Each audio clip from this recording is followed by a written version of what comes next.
Hello and welcome back to the Canary channel. We've got another transfer video today.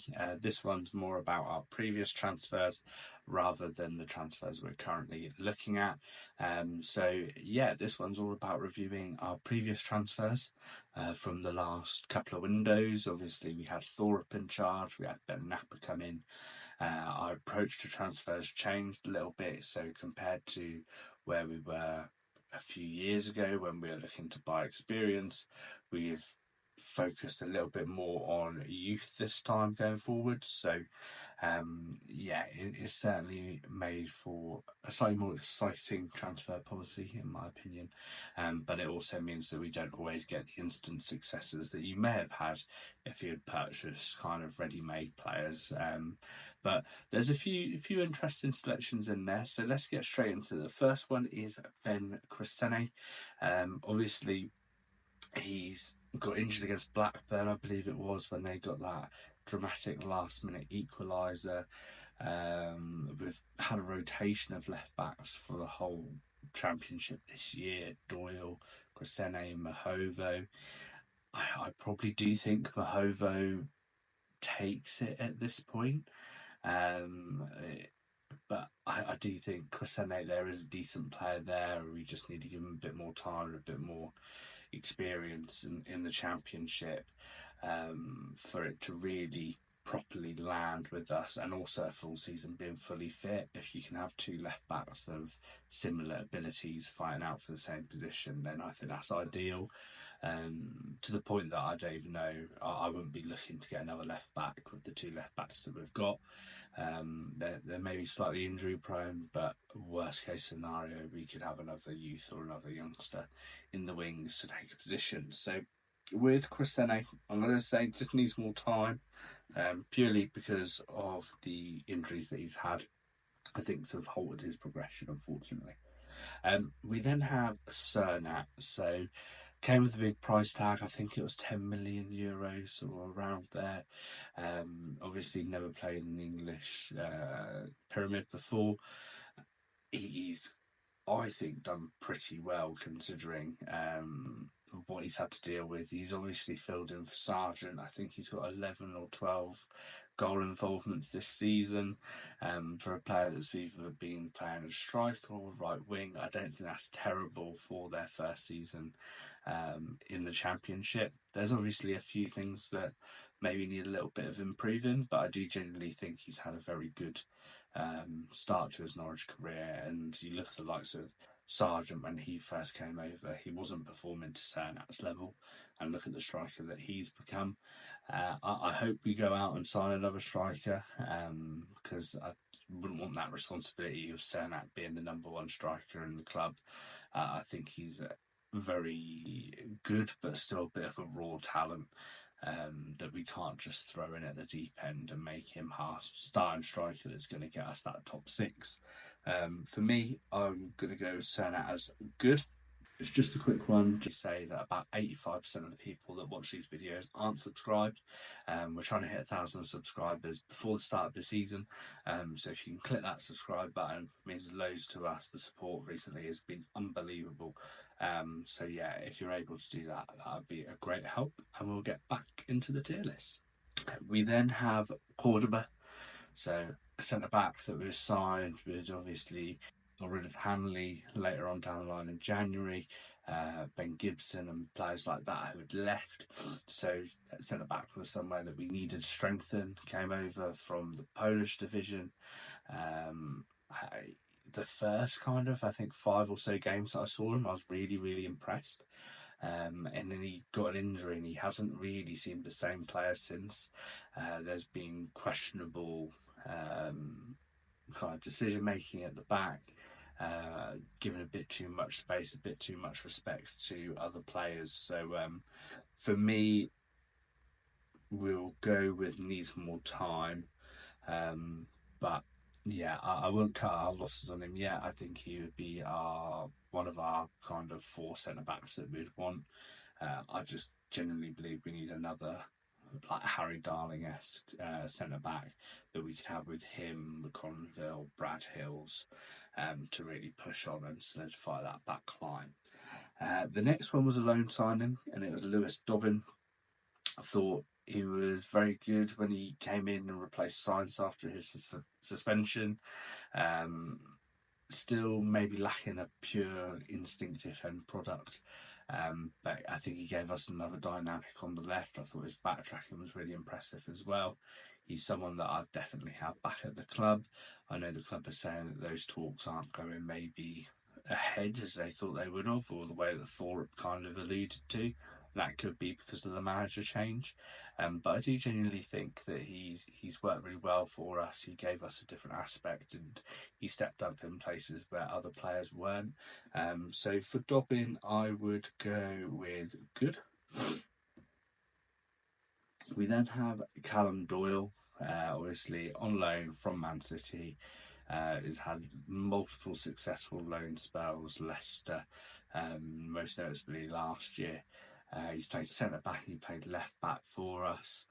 I do think we looked a lot better team when he was playing. His assurance on the ball, his passing range. The only thing for me was he seemed to go for the Hollywood pass quite a lot, which he definitely had in his locker, but it maybe wasn't always the best option. But that could have also been down to managerial instructions as well. So, I really like Calum Doyle. I think he's been a very good player for us. To be honest, I don't think there was ever a hope that we would have got him. There was maybe like a 5% chance if we had got promoted. But yeah, either way, I think he's a very good player for us. We looked better when he was playing, and our form was nowhere near as good, I believe, when he was injured. For that, he is going to be the first unreal signing for us last year. We then have Forson. So a player that didn't really get a lot of opportunities. He that Oxford game, I think, kind of nearly done him over for the whole season. He looked nowhere near up to it. He then had some absolute blinders. Coventry comes to mind most recently, with his 2 last-minute goals to get us the win. I do genuinely think there's a really good player in there. I don't know why he wasn't getting game time over certain other players that we knew maybe their contracts were running out and things like that, and we still weren't playing Forson over it.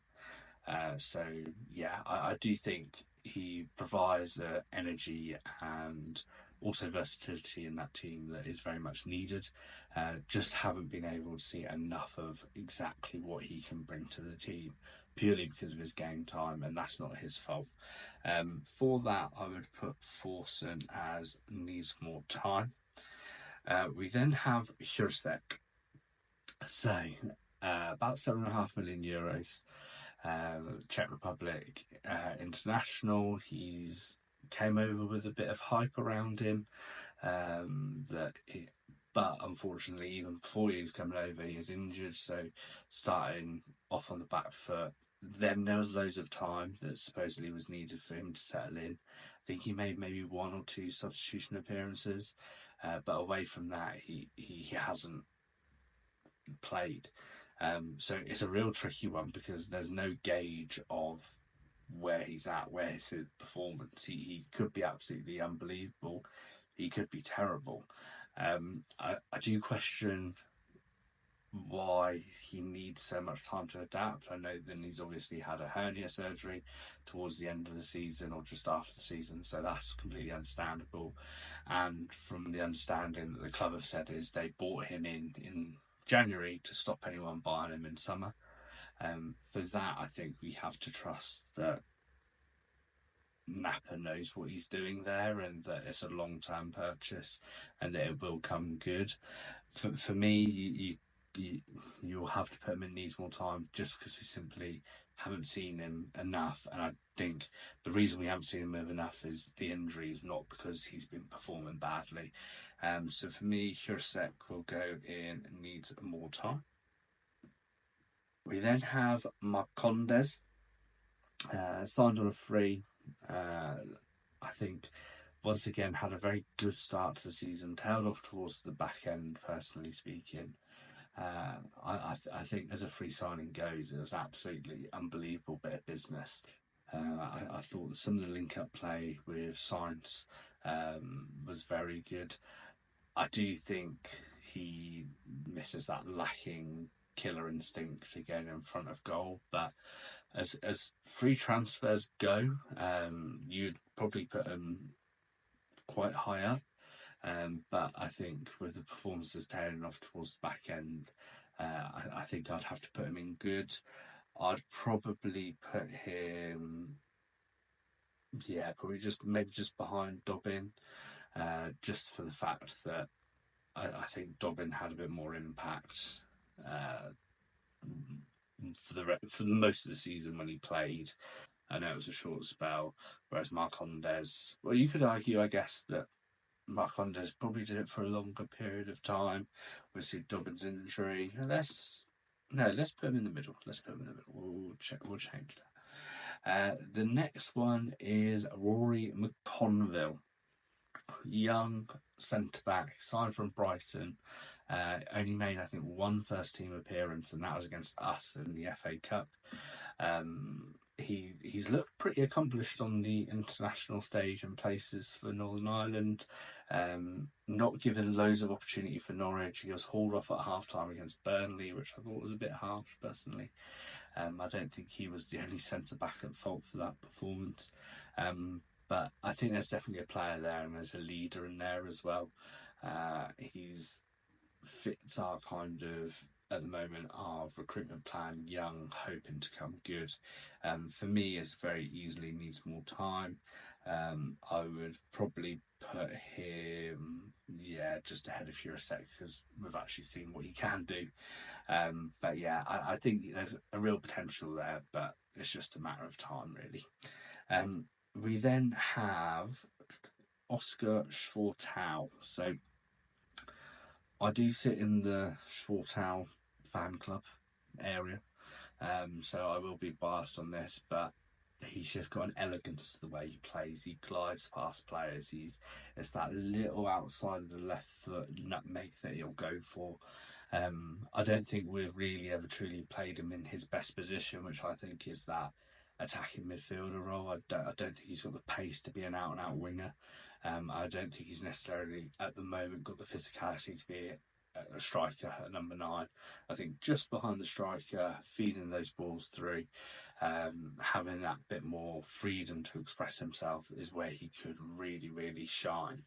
For me, he can be a very, very good player for us. He's doing well again, also in the under-21s Euros. So I'm definitely going to put him in good. I just wish he had more game time. I'd probably put him at the bottom of good purely because of his game time that he did have.